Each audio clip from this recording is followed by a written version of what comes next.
Hello and welcome to EcoResolution, an environmental justice platform that aims to empower and inspire meaningful action in the face of ecological breakdown and climate injustice through education and a big picture approach to change. Today, I'm joined by Zarina Ahmad, a climate change communicator and trainer with CEMVO Scotland, the Council for Ethnic Minority Voluntary Organisations, a race equality organisation and intermediary with Scottish Government. She works to increase the involvement and participation of ethnic minority groups in environmentalism and has worked for CEMVO for the last 8 years. So Zarina, thank you for joining us. Can you tell me a little bit about CEMVO and how you came to work there and what your role is within the organisation? Yeah, so CEMVO is a race equality organisation, and they're an intermediary organisation with Scottish Government, which basically means that they're the go-between between policy and decision-making and community groups. So if there's strategies and engagement that Scottish Government want to take with diverse communities, then they come to an organisation such as CEMVO, and vice versa. If there's issues arising within the sector, the ethnic minority sector, third sector, then we can take them up with Scottish Government and challenge them and get them to address some of those issues. So my background before I came to CEMVO Scotland was I actually managed a climate challenge funded project. So, and this was in East Asia, and it wasn't working with ethnic minorities. It was in a really rural area, very deprived community, and the traditionally, again, hard to reach community, people who don't really want to engage in climate change. This was going back in 2009 when climate change was quite abstract, right? And there weren't very many mainstream conversations around climate change. However, when I was working within that sector at the time, I saw that there was little representation when we were going to any national seminars, conferences, workshops, training sessions, that I was the only person of colour. Right, and it was a bit alarming for me in terms of like thinking, well, I can't be the only person that's interested in the environment and looking after, you know, the world, and it just didn't feel right when I was in that kind of sphere and all the conferences, and I just kept thinking, you know, something's not right here. So when the job opportunity arose at CEMVO Scotland, I took that job and then spoke to Scottish Government to see, right, can we have a look at your data around ethnic minorities and climate change, right? We were very fortunate that at that time they'd just done an evaluation review of the Climate Challenge Fund. I think it was a 3-year review, and that data then highlighted a couple of things. So there was areas of lack of engagement, and there was like young people, again, hard to reach communities that are quite deprived, rural communities, and also ethnic minorities. And that's quite surprising because usually data around ethnic minorities isn't usually always collated or collected unless the government's hand is forced in some way.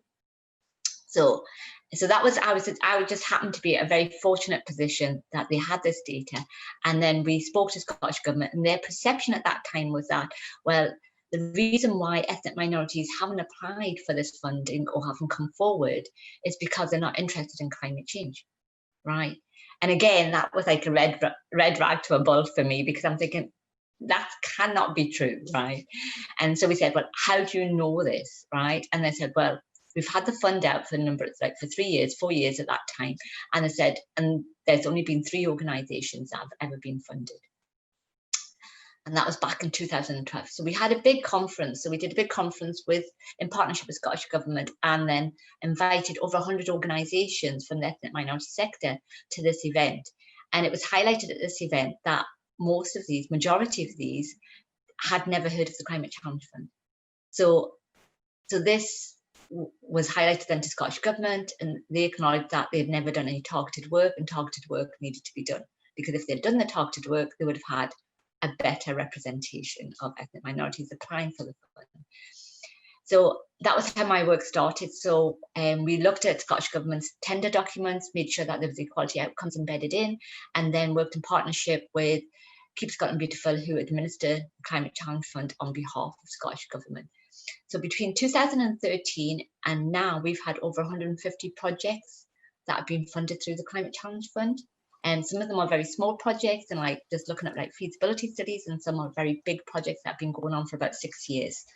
So yeah, so the landscape has totally changed, which has been brilliant. Yeah, so so since 2013, we've had so many projects then that have been engaging from different diverse communities, and I want to highlight that because ethnic minorities aren't one box, right? There's diversity within diversity. There's a lot of differences between each of the different organizations that I work with. The way they approach climate change, their audiences, the narratives that they use are all different. So yeah, so that's how I started off doing the work I do. That's so interesting, and so important as well, because I think that, like, you know, climate change and like broader than even beyond climate change, like environmental crisis, the fact that the systems of like the globalized world are causing so much environmental destruction means that there is no one kind of solution by one part of the population. It's a global issue that needs a global response. And that means a diversity of different solutions and a diversity of people responding to it according to what they believe is the thing that they can contribute. I'd love to hear a bit about like what kind of projects people have been engaging with in Scotland. Right. So just to take a step back, when I started this work, it was supposed to be a very difficult job and a difficult role to do, right? So coming from working on climate change with like Scottish communities that were from a rural area that had high unemployment, low aspirations, and climate change was very difficult to put on their agenda. So working with ethnic minorities and with all of these additional barriers and challenges with ethnic minorities, it was supposed to be like really difficult.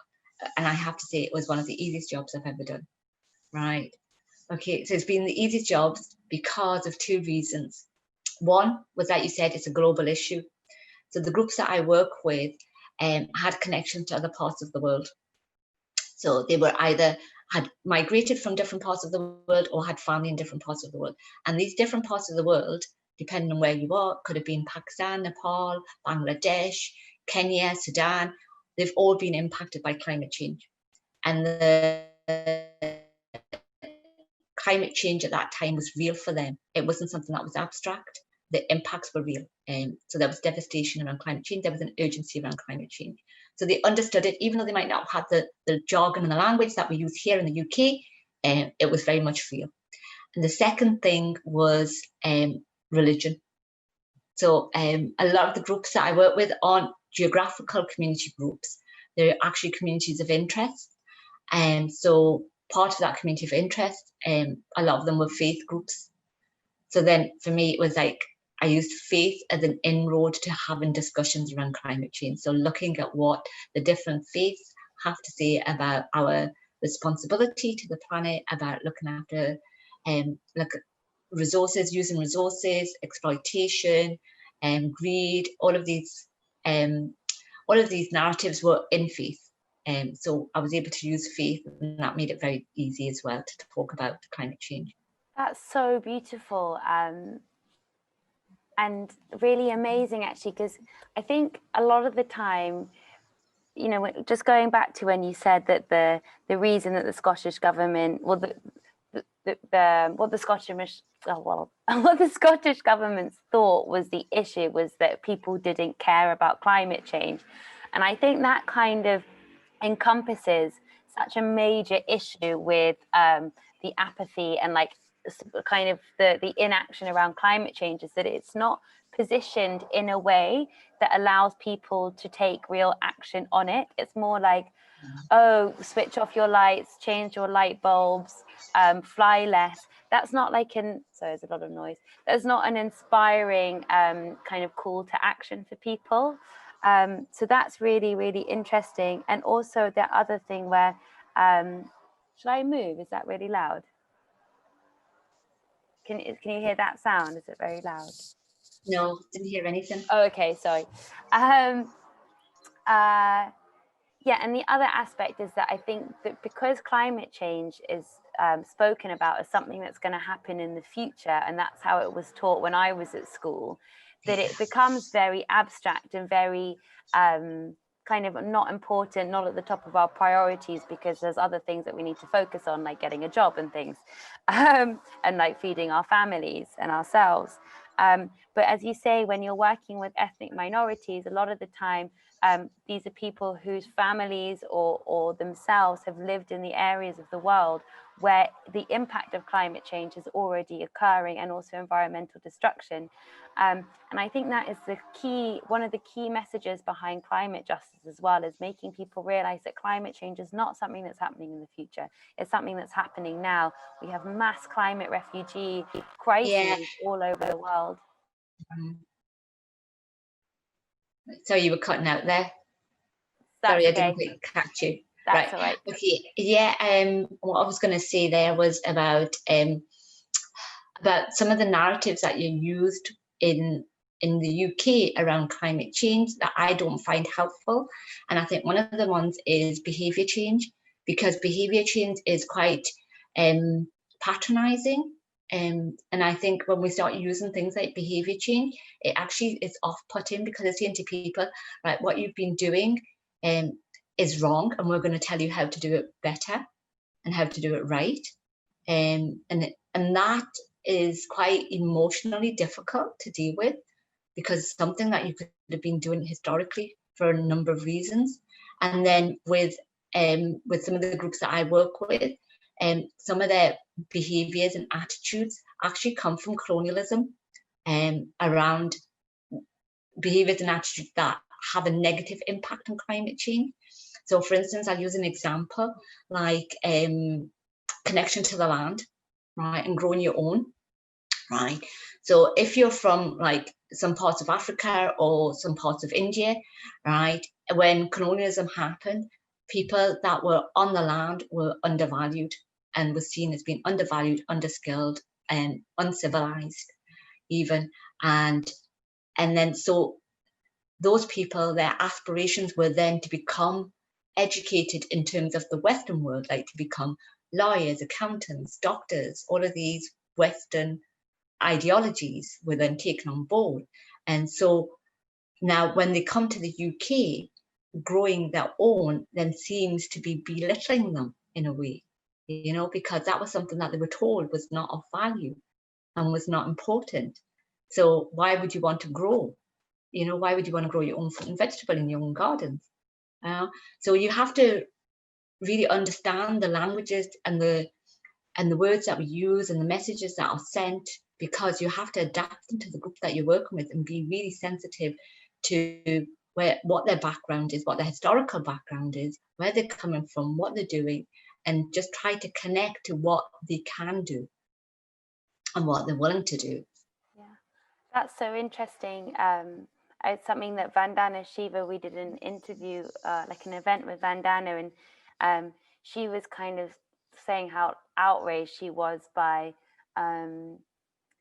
seeing, you know, this idea that you see a farmer toiling the land, working the land, growing his own food or her own food with so much knowledge, so much knowledge in there. And this idea that you'd look at that and think, what a terrible, hard life, and then that they need to be lifted out of that and put into a different kind of system that is valued differently. I know. And then the system is. But then also quickly, the people who have that mentality will then go home and garden on the weekends as their leisure and their therapy and work in the land. Yeah. So it's kind of like any way of life which is dependent on the land is looked down upon as some kind of peasant type existence that they need to be lifted out from. But then the therapy to living not in the land is to be in the land. It just makes no sense. That's what I was just about to say. It's awful because we end up in these like cities that are concrete and horrible, and this pandemic has shown this, right? That we end up in these places that we actually don't want to be, right? And where do we get our peace, our therapy, our nutrition, our everything is on the land, right? And there's been this huge movement in the UK of people like moving out of cities at the moment because they've realized that it actually doesn't mean anything to them. You know, and it's very interesting. But it's interesting. I went out to see Vandana Shiva in India a few years ago. And I went out to our farm. Yeah, to Navdanya. Yeah, to Dehradun. Yeah, Navdanya. Wow, that must have been amazing. Yeah. It was amazing. I was hoping to take a group out from the UK out there, but it was just very expensive. Yeah. yes. Not just the travel, the actual, the actual trip would have been really expensive. I'd love to go back to what you were saying about behavioural change and why the narrative of behavioural change is not meeting the needs of people in general, but especially the groups of people that you're working with and minority ethnic groups. Right. So, I mean, I know that like government and the climate researchers and the scientists have done a lot of research around like the psychology around behavior change and the attitudes. And I use some of these models that we have in Scotland, which is like the ISM model or the shifting normal model, which is looking at like the individual, the social, materialistic, and infrastructure, right? So if you have all of those in place, then you will lead to a behavior change. Yes, and that's true, you can, and that does lead to a behavior change, but there's elements that are missing because, like you said, that not one calling will not work with all the different people. And then you've got to think of all the additional barriers and challenges, like for instance, cycling, right? So cycling's a one that's quite difficult in the UK as a whole to get people to move, to have a shift from their modal shift from cars to being on a bike. But in addition, when you work with BME, especially let's say I'm going to use South Asian women, right? And South Asian women and getting them to go on a bike, they have so many additional challenges, right? One is going back to colonialism and about being on a bike. So being on a bike in India is seen to be somebody who doesn't have any money, right? So it's a sign of poverty, right? So so if you're in the UK and you're not driving a big car, then it's like, you know, and it's like saying, well, can you not afford a car, right? If you're on a bike, right? So again, it kind of devalues who you are as a person, right? Then you've got the shame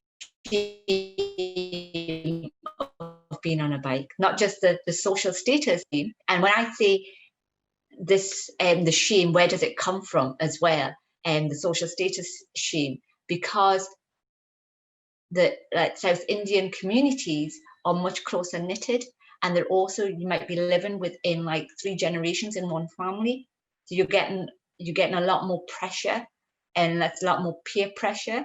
That might be, you might want to do something, but that peer pressure is going to be much more influential on you because you're living within 3 generations in a family. So then you've got the shame of a woman being on a bike, right? That it's not the appropriate thing for a woman to be on a bike, right? And that's going back to historically, even in the UK, a woman being on a bike did not seem appropriately suitable for somebody who was female, just because of wearing a skirt and then showing your legs, etc. All of these issues, right? So when we're talking about these issues, it takes a lot longer for someone for that behavior to be adapted. And I'd rather use the word adapted rather than change, because it's adapting to your new norm or to a different way of doing something.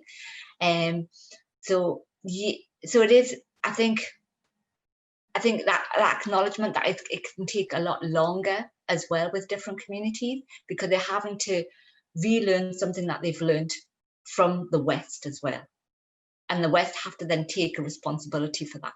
Yeah, that's really interesting. And I think it also points to the other fact where, I mean, and this is an area, the EcoResolution, and internally we're constantly discussing, it's like the relationship between individual behavior change or adaptation. I really like your reason for using the word adaptation, versus like community mobilization and then like systemic top-down change, and how the three are so important. But I feel like the behavioral changes are crucial because like we all need to be adapting constantly to our realities.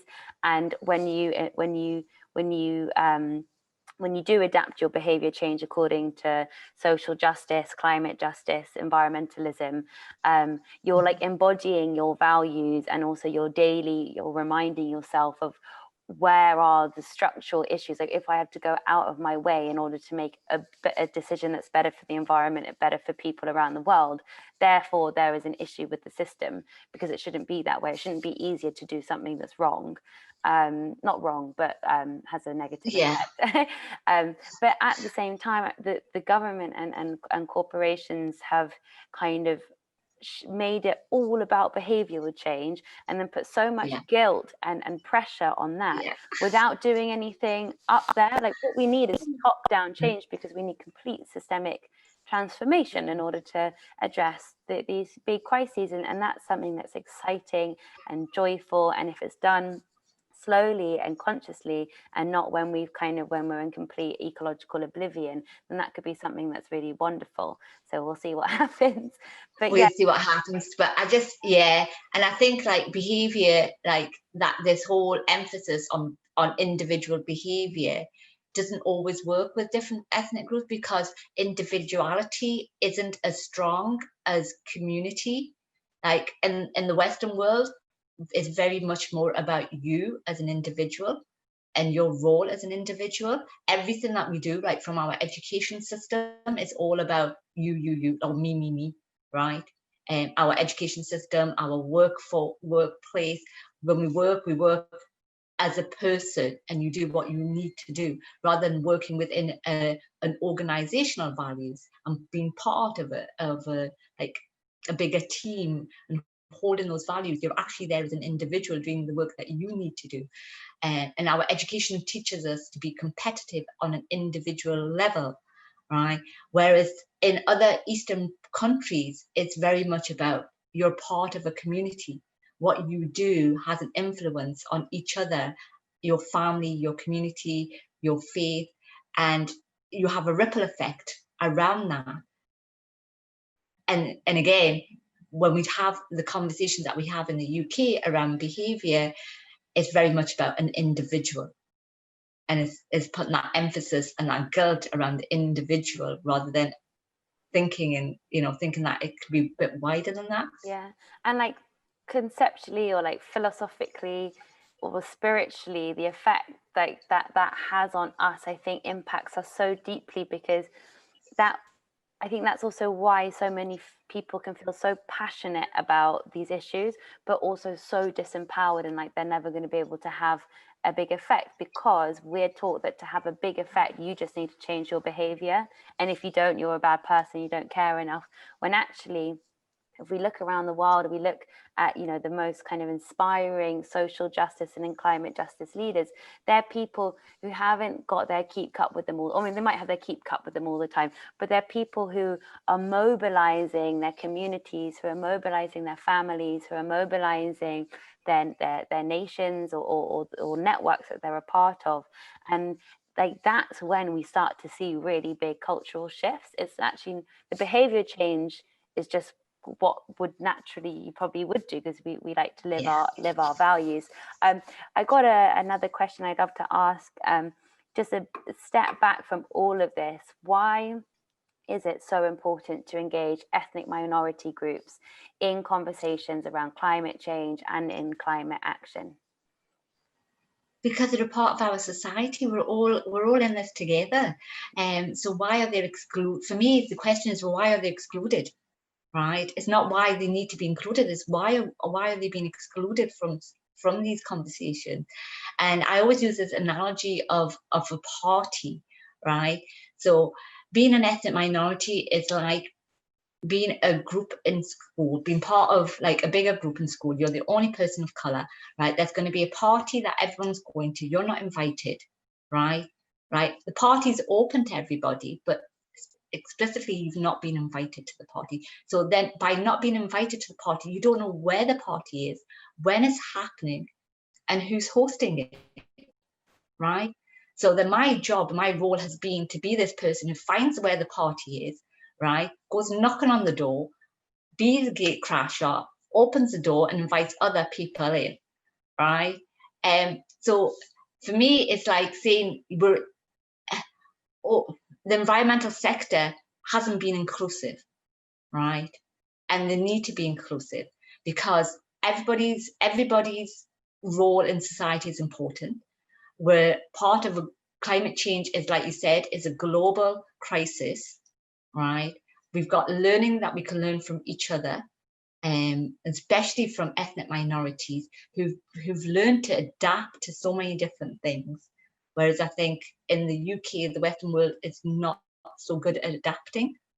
And I think people from other parts of the world, just even the fact that they've had to migrate and live in a different country and adapt to a different culture shows how easily that they can absorb different values and different ways of living. And I think that learning is really important. And then climate justice, because within the UK, even not even just looking globally, but within the UK, the ones that are going to be most vulnerable are going to be the ethnic minorities. And the pandemic has shown that, again, that the ethnic minority groups are the ones that are being the most vulnerable to the pandemic. And again, if we have a climate crisis, or as we do have a climate crisis here, it will be these groups that are going to be the most vulnerable. Yeah, and that's also the same for women as well in that, kind of globally, climate justice and climate change is a feminist issue, and an issue of women's rights, because women are already being most affected in comparison to men. Could you speak to that a bit? Intersectionality, if you're a woman who's of color with a disability, unfortunately, you're probably the one that's going to get the hardest time. What are some of the ways we can what are some of the solutions and ways forward for improving the kind of the lives of women and their ability to adapt to climate change? Right. Well, I think first and foremost is what you said, is like looking at it from top down. So it's like making sure that who's around the table, right? Who's been involved in decision making. There's no point in men saying what's good for women and what's not good for women, or what's affecting women. And that really irates me, because for me, it's like, how dare a man speak on behalf of me, right? Surely I have or a woman has a place around that table. And so at policy and decision-making level, we need to have better representation, especially on environmental issues and how these environmental issues, so our voices need to be heard. I think that's one of the key things. What else needs to be done? I think women are the change makers.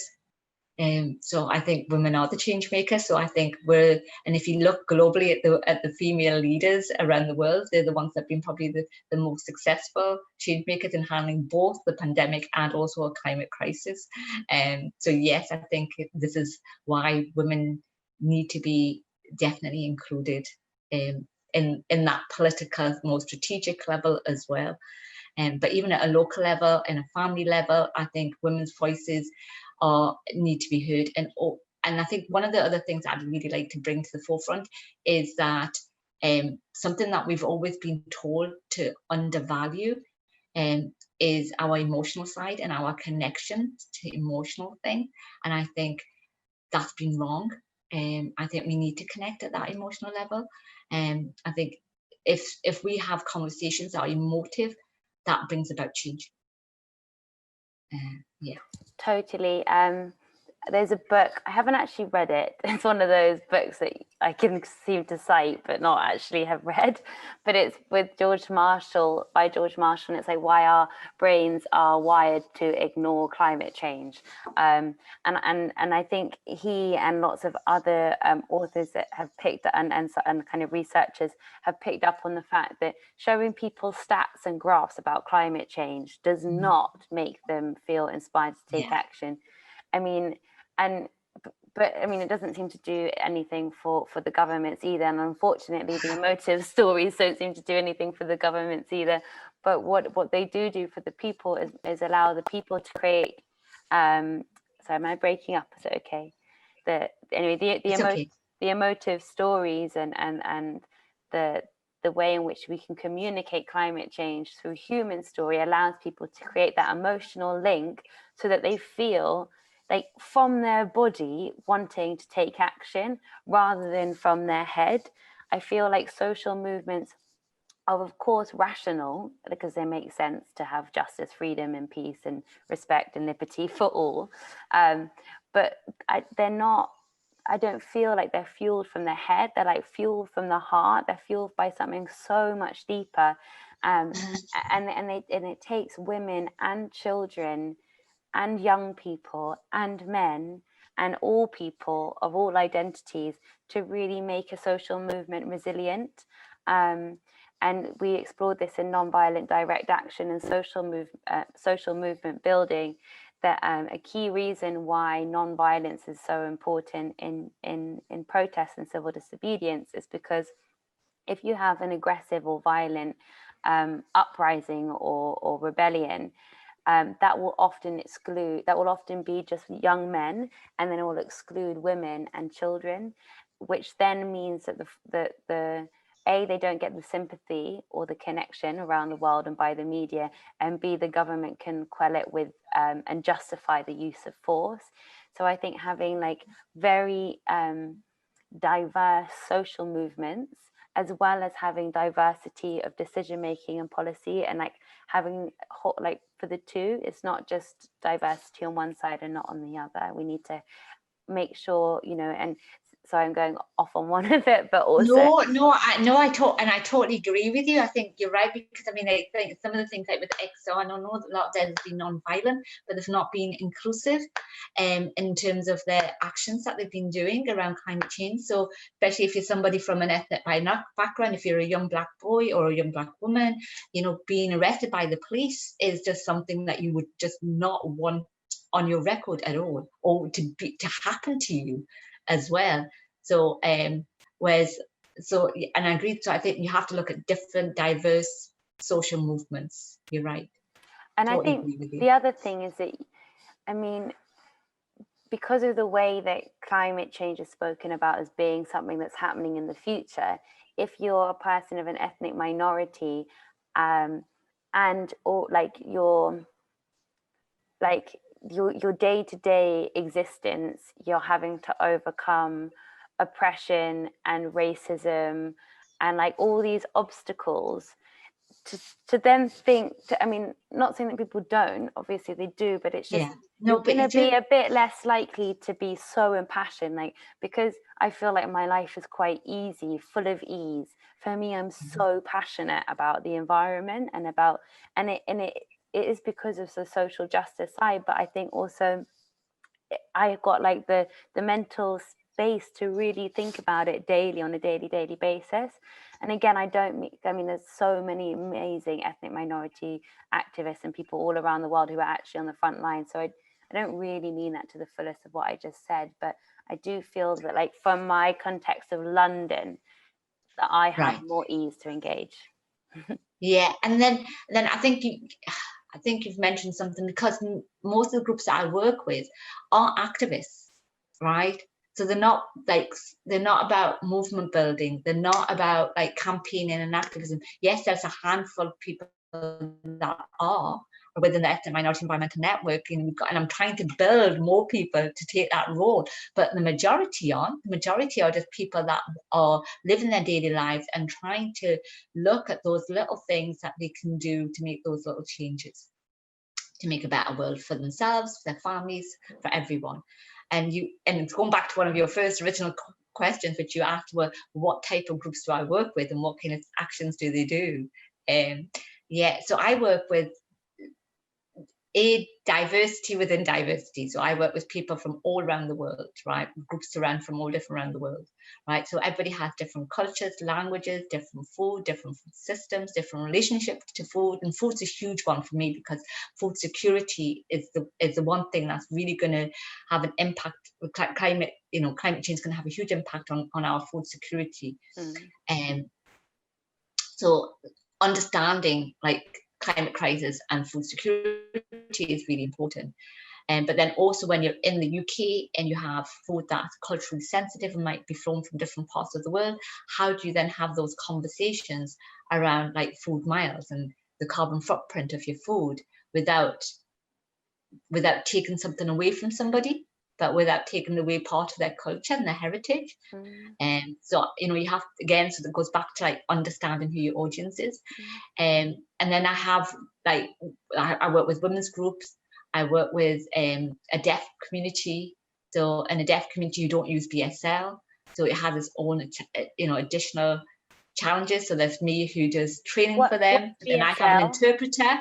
So I have an interpreter who's a BSL interpreter who works with another interpreter who's a non-BSL interpreter, right? And then it works. Then we have the community that we work with. So you can see all the different levels we have to go through to have a conversation. But for me, it's really important because they're a part of society, and I don't want this group of people who are a deaf community who, once you have a conversation with them, they're very interested in like learning more, finding out what they can do. You know, they use their recycling bins, but for them, they've got questions. They want to know, well, what happens to that rubbish once it goes into recycling bin? You know, what are landfills? You know, they've seen the landfills, you know, driving around, but globally, what do landfills look like, and where does all the waste go to? And these are questions that communities have, and hopefully, you know, I can help them and answer some of these questions. And then what we can collectively do is try to reduce what goes to landfill. Yeah, I love that what you said about, it's kind of, you know, it's not like the people that you're working with, you're trying to get them to become like activists. And I think this is something really important. It's something that EcoResolution is focusing on, and a charity that we're setting up called Initiative Earth. It's that to try and like shift the attention away from outrage all the time to action. So like, what can you do that isn't just giving something up, but that's actively contributing to the flourishing of yourself, of your community, and of your ecosystems? And I think in that way we can start to come up in such diverse different solutions. And I also feel like, you know, the reason why I feel so passionate about kind of trying to mobilize and excite people about the movement to like towards just transitions to like a world that thrives, is that we all have such different gifts, and there's no one way to contribute. And like you're saying, you know, opening up the conversation to all people so that all people have the opportunity to offer their gifts to contribute to this transition. And that's just beautiful, and it shouldn't be any other way, because if you have, you know, if we rely wholly on top down, it's funny because I'm laughing because we delayed. You go. Sorry, I was just laughing because I'm working with a group of like Arabic women, so most of them are like from like the Middle East, like Iraqi, Kuwaiti, Egyptian, Lebanese group, and we're doing some work around like cooking, right? And they can always cook, and they're very good at cooking, right? So it's not like a traditional cooking class, but what we're trying to do is like look at leftover food and how you can make new dishes with leftover food. So trying to be like that, inspiring, making new dishes, you know, how to be a bit more fun and challenging. And one of the things is, because they're funded through the Climate Challenge Fund, is that these cooking classes have to be without meat, right? And the Middle Eastern community are a huge meat eaters, right?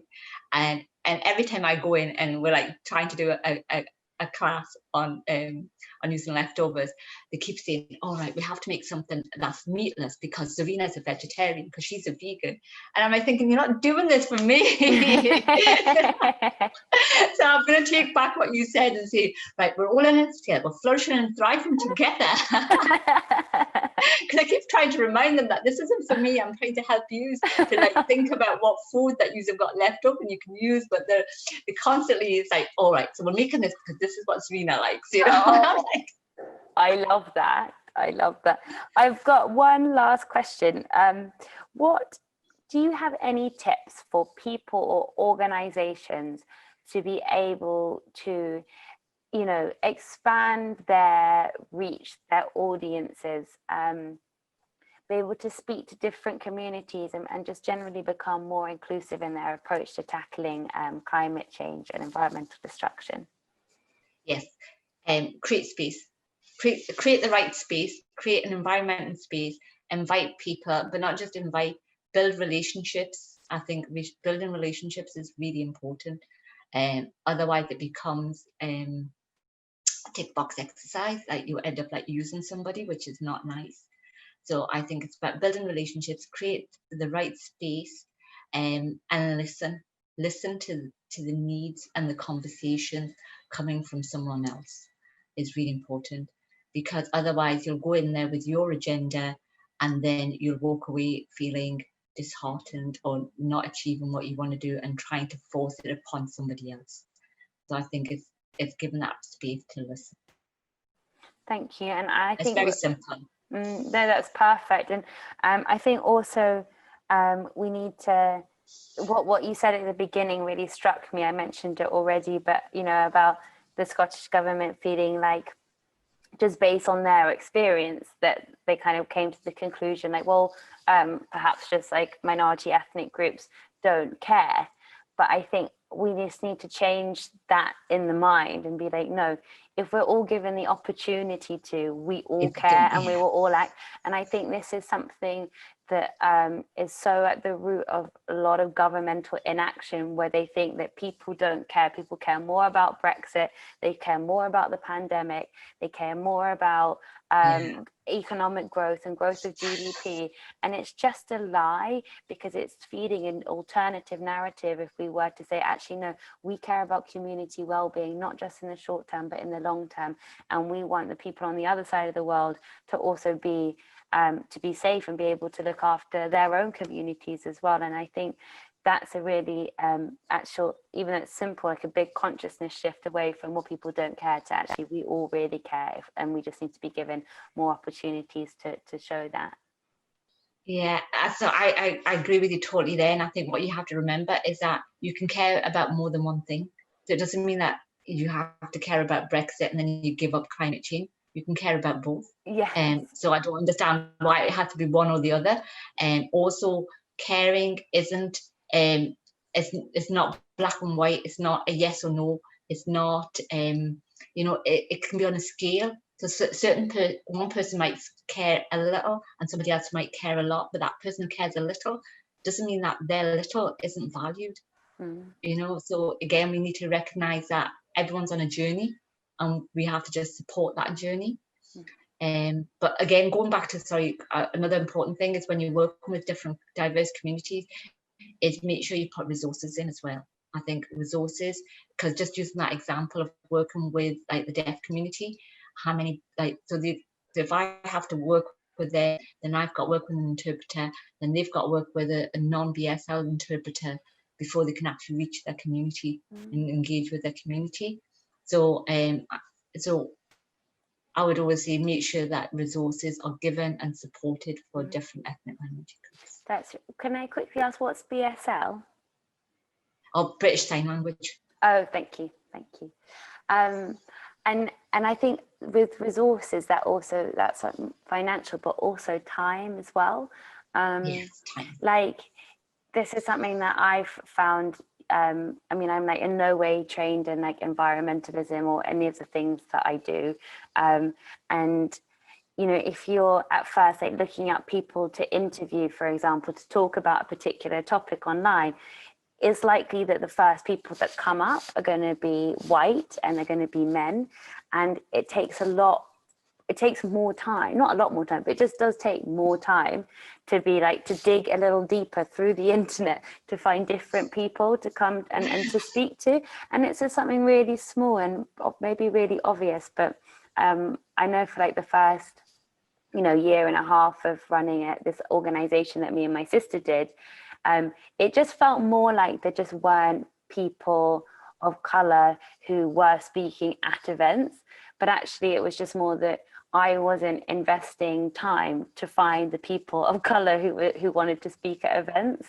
And it was, once that clicked, I was like, I'm an idiot. I'm an idiot. No, and you've hit, I was speaking to somebody else, maybe you should also speak to her, it's Kindy Sandu from Fabian, which is a women's network as well, and they're the labour movement, Kindy Sandu. So we were having a conversation and this highlighted something really important to me about my work in terms of like the data that's out there, any reports, there's very few reports and data in mainstream about ethnic minorities and climate change and like any climate movements or climate justice or sustainability behaviors or, you know, anything like that. There's very little information out there.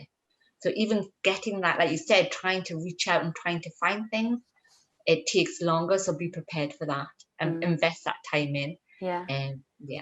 Yeah, amazing, because it's just so worth it, and the work that you do, and it's amazing that also the Scottish government, I don't know if all governments around the world do this, but it's also, they seem to be more advanced than other other governments to be doing that. But we are fortunate, and it's also, we're fortunate because Scotland is such a small place and it's easy to be connected to the government here. So you can, like, you know, easily have a conversation with somebody in government. It's not that difficult. It's easy to speak to the First Minister, invite her to community groups and events, and she'll speak to you. So we have a lot more closer relationships with the government and the people, and that's the way it should be, because the government shouldn't be on a pedestal. I always have to remind people that they're actually the civil servants. Civil servants mean that we pay for them. They represent our views, and we should be holding them responsible for that. Absolutely. Rather than allowing them to say what they want to say. Yeah, I mean, absolutely. I mean, I now want to go on a rant about participatory democracy and localization and proximity, but we shall... Again, ethnic minorities are involved in that. Yes, exactly. But Zarina, thank you so much. It's been such a pleasure and a joy to talk to you today. Lovely, and it's lovely meeting you, and lovely to hear all the wonderful work you're doing. It sounds amazing what you're doing. Oh, thank you.